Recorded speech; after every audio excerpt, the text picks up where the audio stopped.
Sabi ko sa'yo ha, hindi ka natutulog maaga, ganyan ka lagi.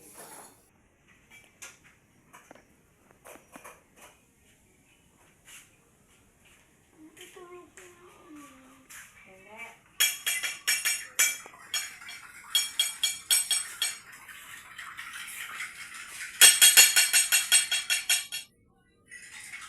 Rose! Gising na ah. Natulog ka na nga eh. Tutulog ka ulit. Rose, tingnan mo yung oras. Magsi 6:30 na, ligo na, dali. Maiiwanan ka ng flag ceremony, may exam pati. Sabi ko sa'yo, anak, matulog ka kagabi. Kung nakakaya, hindi gumagalaw. Kasi paano? Kain na, dali. Ligo ka muna para magising.